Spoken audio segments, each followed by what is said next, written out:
This review will take a quick look at the John Benet murder case in Boulder, Colorado.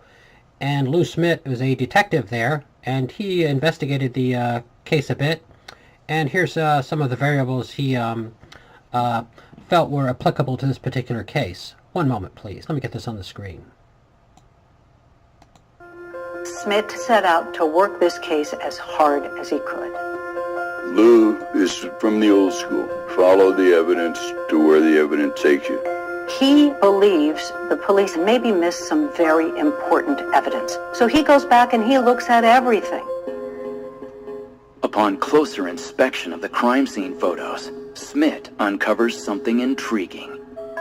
We heard from the police that there were no indications of forced entry into that house.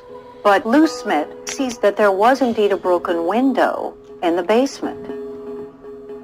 John Ramsey told police that he had broken the basement window several weeks or months earlier because he got locked out of the house. Sadly, he never replaced it. Police concluded that the window was too small for someone to have actually entered into the Ramseys' mansion. But Lou Smith disproved that theory by entering that broken window himself on camera. This is a perfect place to go in, because nobody can see you. In the crime scene photos, Smith notices something else out of place.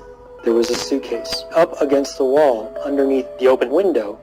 Police had dismissed the suitcase as insignificant, but Smith believes this may be another vital clue. According to John Ramsey and the family's housekeeper, that blue suitcase was never housed in the basement, yet it was found after John Benet was killed. Where did this suitcase come from? That is another piece of evidence that we can't just easily ignore.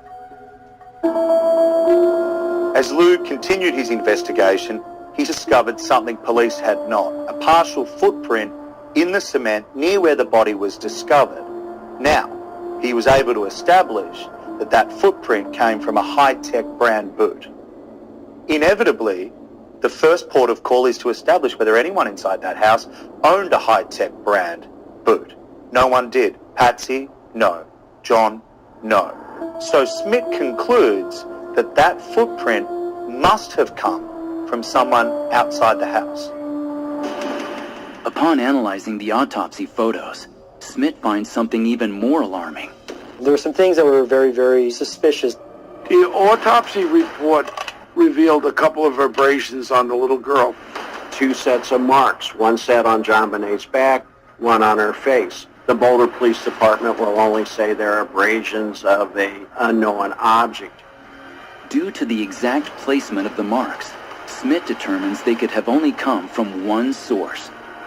It was the theory of Smith that she was hit with a stun gun. A stun gun is used to immobilize someone and knock them out. He asked, did the Ramseys ever own a stun gun? No was the answer. So that makes him wonder, where did the stun gun come from? Because it's not in the house. For Smith, this new evidence points to one thing. His conclusion was counter to what most of the detectives had already concluded. Smith was convinced it was likely an intruder that got into that house and killed that child. And that's the review of Lou Smith's examination of the case, and he has since passed on, but he did a good job of reviewing it, and it's a rather interesting look at the case.